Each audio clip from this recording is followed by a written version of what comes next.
Looks like all my systems are online. Let's go. 3DS owners are used to having old games rehashed on their handheld, but there's a difference between remakes of Nintendo 64 games from 13 years ago and a port of a Nintendo DS game from 10 months ago.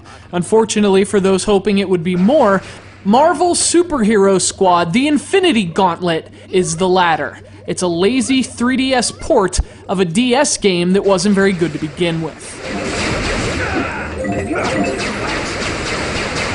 The second 3DS game from publisher THQ, The Infinity Gauntlet, is the second game under the Marvel Superhero Squad banner. It was originally released in November 2010 for the Nintendo Wii, Xbox 360, PlayStation 3, and Nintendo DS, and that DS version was repackaged with stereoscopic 3D and relaunched on the 3DS earlier this month. As far as the results, well, they're mixed. The graphics are definitely in 3D, and it's definitely available in stores. So I guess mission accomplished. But of course, beyond those basic objectives, these superheroes come up short. The Infinity Gauntlet is a beat-em-up based on a line of toys. The Superhero Squad figures are little super deformed versions of classic Marvel heroes, and they have the same stylized appearance in the Infinity Gauntlet. Only the toys can't, fly and shoot things.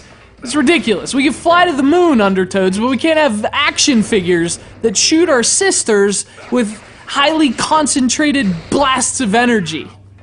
The game plays just as you'd expect from this kind of, isometric top-down brawler. You control a variety of characters, and you can swap between them at designated points throughout each level. Each one has his or her own specific abilities, but they're also divided into broader categories like strong and nimble.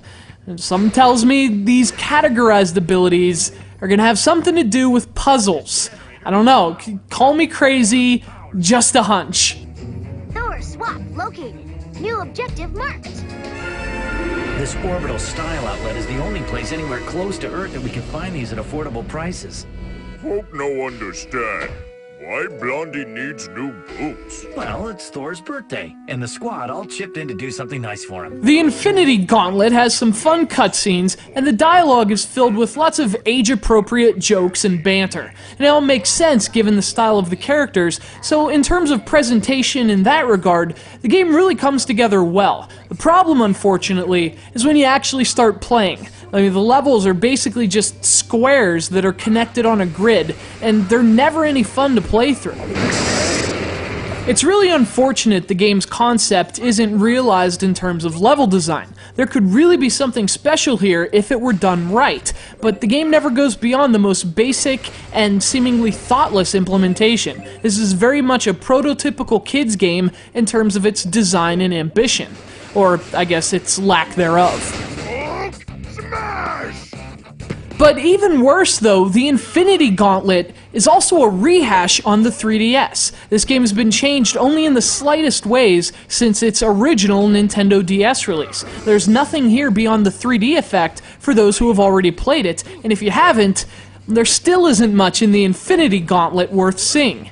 The potential may be, but the game itself, it's anything but super.